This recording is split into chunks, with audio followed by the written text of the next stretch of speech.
Pero ¿cómo que latinoamericanos? Ustedes no son latinos. El latino viene de Roma, que hablaba latín. Ok, veamos si esto es correcto. A ver, entre el 2000 y el 1000 a.C., una tribu de origen indoeuropeo se estableció en la península itálica, más específicamente en una región central que estos nuevos habitantes comenzarían a llamar Latio. Y justamente por eso a las personas que habitaban la región de Latio se les conocía como latinos y su lengua como latín. Hay que tener claro que el latín nunca fue una lengua inmutable, ¿no? Por el contrario, siempre recibió la influencia de diferentes pueblos que venían, por ejemplo, del norte de la península o que venían de la cultura griega. Cuando esta región del Latium se desarrolló como una comunidad mucho más organizada, aparece la fundación de la ciudad de Roma dentro de esta región. Eso quiere decir que los romanos surgen de una ramificación del pueblo latino. Ojo, los romanos no solo surgen de los latinos, los romanos surgen en realidad de la mezcla de diferentes pueblos que habitaban en esa región.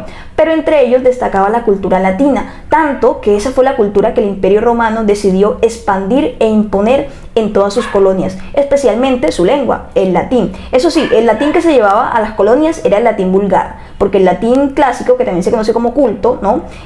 Estaba reservado solamente para la literatura. Aunque con el tiempo este latín clásico entraría en decadencia y solo quedaría el latín vulgar. El problema es que en cada territorio en el que se imponía el latín vulgar, este corría el riesgo de mezclarse con las lenguas propias de esos lugares, cosa que siempre pasó. Y eso provocó que en cada región el latín evolucionara de una forma distinta. Y esto, junto a la posterior caída del imperio, hizo que del latín vulgar se originaran otras lenguas como el español, francés, italiano, portugués, rumano, catalán, gallego, siciliano y muchos más. Se conocen como lenguas romances, románicas o neolatinas, nuevas lenguas latinas, que tenemos claro que no son propiamente lenguas latinas, más bien es un latín que se transformó y es lo que actualmente hablamos, por lo menos nosotros con el español. Pero venga, les digo algo, en esa transformación del latín hacia las lenguas romances, el latín no desapareció por completo, porque en muchos aspectos se siguió conservando. Por ejemplo, la iglesia siguió utilizando el latín durante varios siglos más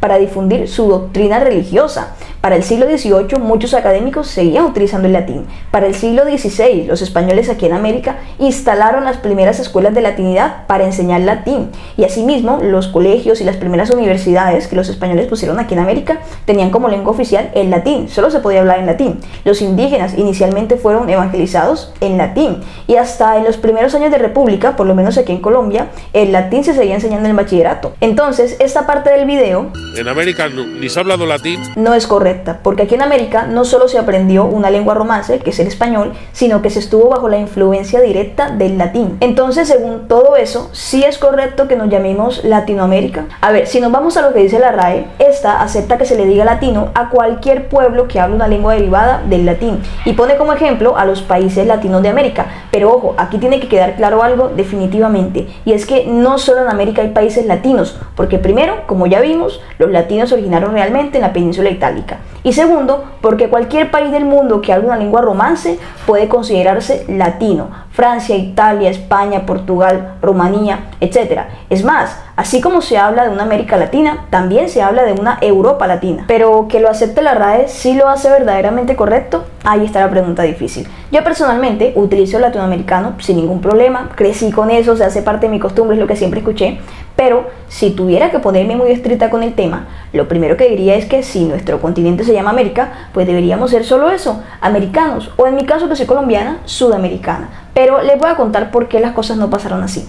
Porque para el siglo XIX había un problema, y es que varios intelectuales americanos y europeos comenzaron a hablar sobre cómo aquí en América existía una rivalidad de razas entre Estados Unidos y el resto del continente, y es por eso que comenzaron a ponernos distintos nombres con tal de diferenciarnos de Estados Unidos. Entonces se dijo Hispanoamérica para los países de América que solo hablan español, pero ahí faltaba alguien, ese país que no habla español, habla portugués, Brasil. ¿Cómo hacemos para meterlo ahí también? Bueno, usemos otro término también, Iberoamérica, que es casi todo el continente. Entonces, si ya existían estos otros términos que ya abarcaban a casi todo el continente, ¿Por qué surge Latinoamérica? Resulta que para inicios del siglo XIX, varios intelectuales, como el alemán Alexander von Humboldt, decía que esa rivalidad de razas aquí en América tenía un origen europeo. El inglés, que deriva de los anglosajones, pertenecientes a la cultura germánica, y el español y el portugués, que juntos derivan de la cultura latina. Esto hizo que posteriormente otros autores, como el francés Michel Chevalier, en 1835, dijera que esas dos razas que ya se habían enfrentado en Europa, volvían a hacerlo ahora en América, la raza germánica y la raza latina. Entonces, desde ese momento ya se hablaba de una América que es latina, pero ojo, que ninguno de esos intelectuales europeos utilizó oficialmente el nombre de América Latina. No. ¿Saben quién lo hizo? ¿Quiénes fueron los primeros? El colombiano Torres Caicedo y el chileno Francisco Bilbao en 1856. Pero aunque este nombre haya sido dado oficialmente por americanos, no podemos negar la influencia que tuvieron los franceses en la creación y la expansión de este nombre de América Latina. De hecho, un francés, Benjamin Pujol, no sé cómo se pronuncia bien, en su momento incitó a que Francia se posicionara en el continente americano y ejerciera dominio para contrarrestar el poder que estaba teniendo Estados Unidos. ¿Y qué mejor estrategia para eso que demostrar que América no solo era hispana o portuguesa, sino que también era francesa y que en general era latina? Y ya se imaginarán que para muchos americanos era de orgullo, o sea, estar escuchando que les decían latinos, que los estaban considerando parte o herederos de una cultura tan importante para la historia como lo fue la latina, era una cosa tremenda. Y bueno, también que muchos americanos estaban en contra de todo el poder que estaba teniendo Estados Unidos en el continente, así que sin ningún problema adoptaban la idea de Latinoamérica. El problema es que estos términos como Hispanoamérica o Latinoamérica toman a esta parte del continente como si solo fuera de herencia europea, olvidándose que aquí también hay, por ejemplo, cultura indígena. O sea, aquí en Colombia, además del español, se hablan 68 lenguas indígenas, que no tienen nada de latino, que no tienen nada de hispano.